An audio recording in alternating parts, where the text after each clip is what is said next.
রাষ্ট্রসংঘের ওপর বেশ কিছু প্রশ্নোত্তর পর্ব আলোচনা করব।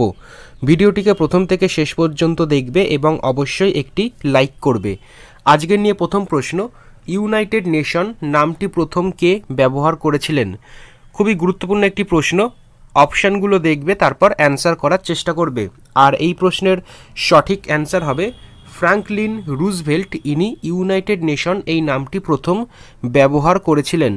আর এর সাথে তোমরা দেখে নাও, এটি 1945 সালের 24শে অক্টোবর এই রাষ্ট্রসংঘ কার্যকর করা হয়েছিল এবং রাষ্ট্রসংঘের যিনি রাষ্ট্রপতি থাকেন তাকে বিশ্বের বিবেক বলা হয়। অবশ্যই তোমরা নোট করবে। পরবর্তী প্রশ্ন, বর্তমানে রাষ্ট্রসংঘের সদস্য দেশের সংখ্যা কতগুলি? গুরুত্বপূর্ণ প্রশ্ন। বর্তমানে রাষ্ট্রসংঘের সদস্য দেশের সংখ্যা কতগুলি? তো এই প্রশ্নের সঠিক অ্যান্সার হবে 193টি। অপশান ডি একদম সঠিক অ্যান্সার। আর এর সাথে এটি দেখে নাও যে রাষ্ট্রসংঘের সর্বশেষ সদস্য দেশ হচ্ছে সাউথ সুদান। এটি 2011 সালের 14 জুলাই রাষ্ট্রপুঞ্জের সদস্য দেশে পরিণত হয়েছে।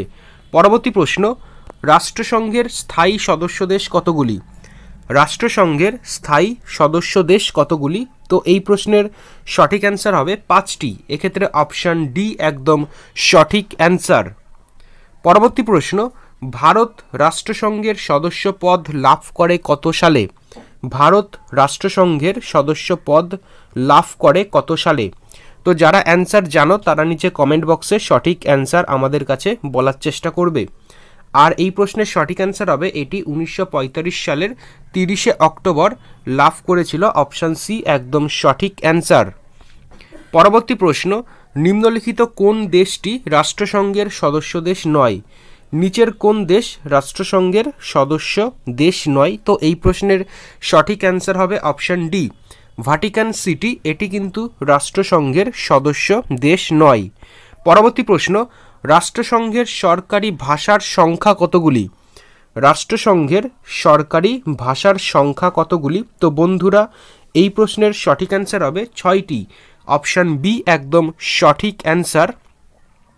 আর এর সাথে তোমরা দেখে নাও যে সরকারি ভাষাগুলি হচ্ছে চীনা, ইংরেজি, ফরাসি, রুশ, স্পেনীয় আর আরবি। এই সবকটি মিলে হচ্ছে 6টি সরকারি ভাষা। পরবর্তী প্রশ্ন, রাষ্ট্রসংঘের সদর দপ্তর কোথায় অবস্থিত? বহুবার তোমাদের পরীক্ষায় এই প্রশ্নটা কমন আসে যে রাষ্ট্রসংঘের সদর দপ্তর কোথায় অবস্থিত। খুবই গুরুত্বপূর্ণ একটি প্রশ্ন। আর এই প্রশ্নের উত্তর তোমরা সকলেই জানো যে এটি নিউ ইয়র্ক শহরে অবস্থিত। অপশান সি একদম সঠিক অ্যান্সার।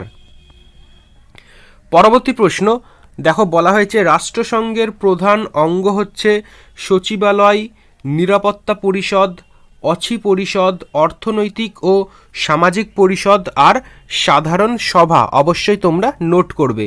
আর এর সাথে তোমরা দেখে নাও আন্তর্জাতিক বিচারালয়ের একমাত্র সদর দপ্তর যেটি নেদারল্যান্ডসের হেগ শহরে অবস্থিত, আর বাকিগুলি সদর দপ্তর নিউ ইয়র্ক শহরে অবস্থিত। অবশ্যই নোট করবে। পরবর্তী প্রশ্ন, নিরাপত্তা পরিষদের মোট সদস্য সংখ্যা কতজন? গুরুত্বপূর্ণ আরেকটি প্রশ্ন। আর এই প্রশ্নের সঠিক অ্যান্সার তোমরা সকলেই জানো যে নিরাপত্তা পরিষদের মোট সদস্য সংখ্যা 15 জন। অপশান এ একদম সঠিক অ্যান্সার। আর এর সাথে তোমরা দেখে নাও যে এর মধ্যে 5 জন হচ্ছে স্থায়ী সদস্য আর বাকি 10 জন হচ্ছে অস্থায়ী সদস্য। পরবর্তী প্রশ্ন, অছি পরিষদের মোট সদস্য সংখ্যা কতজন? গুরুত্বপূর্ণ আরেকটি প্রশ্ন, অছি পরিষদের মোট সদস্য সংখ্যা কতজন? তো বন্ধুরা এই প্রশ্নের সঠিক অ্যান্সার হবে 14 জন। এক্ষেত্রে অপশান ডি একদম সঠিক অ্যান্সার। আর এর সাথে তোমরা দেখে নাও এদের মধ্যে 5 জন সদস্য নিরাপত্তা পরিষদের স্থায়ী সদস্য হয়ে থাকেন। পরবর্তী প্রশ্ন, আন্তর্জাতিক আদালতের মোট বিচারপতির সংখ্যা কত? আন্তর্জাতিক আদালতের মোট বিচারপতির সংখ্যা কত? দেখো অপশানে বলেছে 12 জন, 13 জন, 14 জন আর 15 জন। এই চারটে অপশানের মধ্যে অপশান ডি একদম সঠিক অ্যান্সার। তো আন্তর্জাতিক আদালতের মোট বিচারপতির সংখ্যা 15 জন। আর এর সাথে তোমরা এটি দেখে নাও রাষ্ট্রসংঘের বর্তমান মহাসচিব এর নাম হচ্ছে অ্যান্টোনিও গুতেরেস। অবশ্যই তোমরা নোট করবে। পরবর্তী প্রশ্ন, WHO এর সদর দপ্তর কোথায় অবস্থিত? WHO এর সদর দপ্তর কোথায় অবস্থিত? তো হু এর সদর দপ্তর জেনিভাতে অবস্থিত, অপশন বি একদম সঠিক অ্যান্সার। আর এর সাথে এটি দেখে নাও, WHO এর সম্পূর্ণ নাম ওয়ার্ল্ড হেলথ অর্গানাইজেশন এবং এটি প্রথম প্রতিষ্ঠিত হয়েছিল 1948 খ্রিস্টাব্দে, অবশ্যই তোমরা নোট করবে। পরবর্তী প্রশ্ন, WTO এর সদর দপ্তর কোথায় অবস্থিত?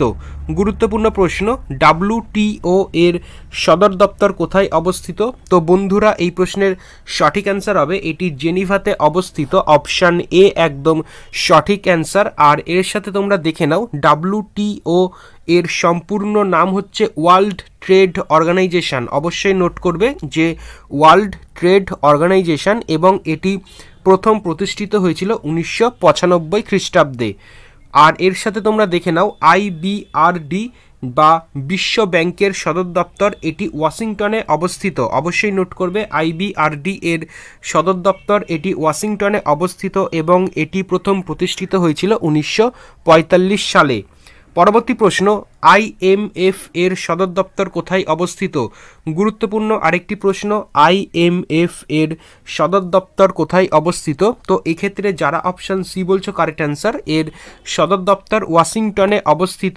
আর এর সাথে তোমরা দেখে নাও, এই IMF এটি প্রতিষ্ঠিত হয়েছিল 1945 সালে এবং এর সম্পূর্ণ নাম হচ্ছে ইন্টারন্যাশনাল মনিটরিং ফান্ড, খুবই গুরুত্বপূর্ণ, অবশ্যই তোমরা নোট করবে। পরবর্তী প্রশ্ন, ইউনেস্কো এর সদর দপ্তর কোথায় অবস্থিত? গুরুত্বপূর্ণ আরেকটি প্রশ্ন, ইউনেস্কো এর সদর দপ্তর কোথায় অবস্থিত? তো বন্ধুরা এই প্রশ্নের সঠিক অ্যান্সার হবে এর সদর দপ্তর প্যারিসে অবস্থিত, অপশান বি একদম সঠিক অ্যান্সার। আর এর সাথে তোমরা দেখে নাও, এটি প্রথম প্রতিষ্ঠিত হয়েছিল 1946 সালে এবং এর সম্পূর্ণ নাম হচ্ছে United Nation Educational Scientific and Cultural Organization, অবশ্যই তোমরা নোট করবে। পরবর্তী প্রশ্ন, ইউনিসেফ এর সদর দপ্তর কোথায় অবস্থিত? যারা অ্যান্সার পারবে তারা কিন্তু অবশ্যই কমেন্ট বক্সে সঠিক অ্যান্সার বলার চেষ্টা করবে। আর এই প্রশ্নের সঠিক অ্যান্সার হবে এর সদর দপ্তর হচ্ছে নিউ ইয়র্ক শহরে অবস্থিত, অপশান ডি একদম সঠিক অ্যান্সার। আর এর সাথে তোমরা এটিও দেখে নাও, এটি 1946 সালে প্রতিষ্ঠিত হয়েছিল এবং এর সম্পূর্ণ নাম হচ্ছে UN international children's emergency fund, অবশ্যই তোমরা নোট করবে। পরবর্তী প্রশ্ন দেখো, বলা হয়েছে রাষ্ট্রসংঘ দিবস কবে পালিত হয়? গুরুত্বপূর্ণ প্রশ্ন, প্রতি বছর কবে রাষ্ট্রসংঘ দিবস পালিত হয়? তো বন্ধুরা এই প্রশ্নের সঠিক অ্যান্সার হবে এটি 24শে অক্টোবর প্রতি বছর পালন করা হয়, অপশান সি একদম সঠিক অ্যান্সার। পরবর্তী প্রশ্ন দেখো, ইন্টারপোল এর সদর দপ্তর কোথায় অবস্থিত? বহুবার কিন্তু এই টাইপের প্রশ্নই তোমাদের পরীক্ষায় কমন আসে, এখান থেকে একটা না একটা প্রশ্ন অবশ্যই তোমরা কমন পাবে। আর এই প্রশ্নের সঠিক অ্যান্সার হবে যে ইন্টারপোল এর সদর দপ্তর অবস্থিত ফ্রান্সে, এক্ষেত্রে অপশান ডি একদম সঠিক অ্যান্সার। আর এর সাথে দেখে নাও, এটি প্রথম প্রতিষ্ঠিত হয়েছিল 1923 খ্রিস্টাব্দে, অবশ্যই তোমরা নোট করবে এবং ইন্টারপোল এর সম্পূর্ণ নাম হচ্ছে ইন্টারন্যাশনাল ক্রিমিনাল পুলিশ অর্গানাইজেশন। পরবর্তী প্রশ্ন দেখো, ন্যাটো এর সদর দপ্তর কোথায় অবস্থিত? গুরুত্বপূর্ণ প্রশ্ন, ন্যাটো এর সদর দপ্তর কোথায় অবস্থিত? তো এই প্রশ্নের সঠিক অ্যান্সার হবে এটি ব্রাসেলনে অবস্থিত, এক্ষেত্রে অপশান বি একদম সঠিক অ্যান্সার। এর সাথে তোমরা এটি দেখে নাও যে এর সম্পূর্ণ নাম হচ্ছে নর্থ আটলান্টিক ট্রিটি অর্গানাইজেশন, অবশ্যই তোমরা নোট করবে কি নর্থ আটলান্টিক ট্রিটি অর্গানাইজেশন। পরবর্তী প্রশ্ন দেখো, WWF এর সদর দপ্তর কোথায় অবস্থিত? গুরুত্বপূর্ণ প্রশ্ন, WWF এর সদর দপ্তর কোথায় অবস্থিত? তো এই প্রশ্নের সঠিক অ্যান্সার হবে এটি গ্ল্যান্ড শহরে অবস্থিত, অপশান সি একদম সঠিক অ্যান্সার। আর এর সাথে তোমরা এটি দেখে নাও, এর সম্পূর্ণ নাম হচ্ছে world wide fund for nature, অবশ্যই তোমরা নোট করবে। আজকের এই পর্বের মতো একদম শেষ প্রশ্ন, আরব লীগের সদর দপ্তর কোথায় অবস্থিত? গুরুত্বপূর্ণ আরেকটি প্রশ্ন, আরব লীগের সদর দপ্তর কোথায় অবস্থিত? তো বন্ধুরা এই প্রশ্নের সঠিক অ্যান্সার হবে এর সদর দপ্তর কায়রোতে অবস্থিত, এক্ষেত্রে অপশান ডি একদম সঠিক অ্যান্সার।